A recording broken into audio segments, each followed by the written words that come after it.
Hi, so my name is Lynn Kamerlin, and I'm a professor of chemistry and biochemistry at Georgia Tech. I have a really diverse background. My dad is Swedish, my mom is Persian, I'm part Kurdish, part Scandinavian, born in the UK, 3 citizenships, and grew up all over the world. And so I was faculty in Sweden for just over 10 years, and I moved here October 2022, and I love being in Atlanta because this is a great place to be multicultural and from all over the world. Also, because of my own very mixed up, diverse background, I'm an international school kid. One of the things that I think has been so wonderful with my group over the past 12 years is that people have come from all corners of the globe and from almost every continent to come work with us. So they bring with them a wealth of expertise, both in different skills, different cultural backgrounds, different languages.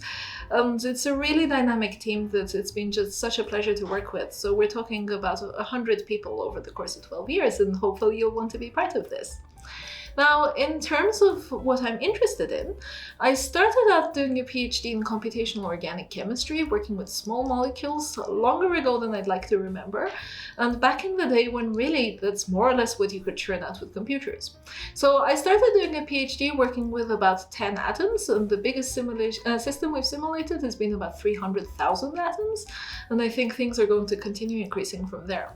We're interested in how do biochemical systems work, and what's the chemistry that drives life. So both from an origin of life perspective, what are the small molecules and the short peptides that make life possible the way we know it today? How do proteins evolve? How do you engineer them to do unusual things? How do you engineer them to stop biochemical processes? So I have students working on things like decoding the language of bacteria, and then moving to larger scales. So for example, how do transcription factors recognize and regulate DNA? And how does this basically link with things like acquisition of multi-drug resistance in bacteria? I always remind my group, everyone may have been paying attention to virus for a few years, but the bacteria very much remember that we're there.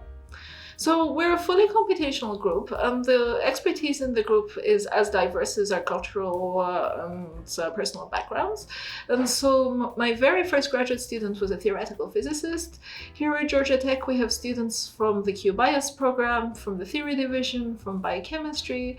We have chemical engineers in the group. Speaking broader, I have bioinformaticians, computational biologists. And I think the best groups are dynamic groups where people come together from both disciplinary and other backgrounds and think together to solve the big problems that really matter. So we collaborate extensively with people from all sorts of different backgrounds, also experimental backgrounds. Obviously, since we're interested in dynamical properties, so NMR and structural biology are very heavily represented amongst our collaborators, although we do actually work with other people. We actually work with other computational groups as well who develop complementary methods. So I would say that even though we don't do wet lab work in-house, everything we do works extremely closely with experimental colleagues. We have people we work with from everywhere from New Zealand to British Columbia and stopping pretty much everywhere in between. Science is truly global. And in terms of also opportunities to do wet lab work, so again, even though we don't do the wet lab work in-house, because we have very close relationships with our collaborators, many members of my group have over time gone and spent time with wet lab collaborators. So most recently, summer of 2023, one of my graduate students spent the summer with our collaborators in Utah. So there are plenty of opportunities also to visit experimental labs and do hands-on wet lab work. So obviously, Georgia Tech is a very strong institution, but there are other very strong institutions.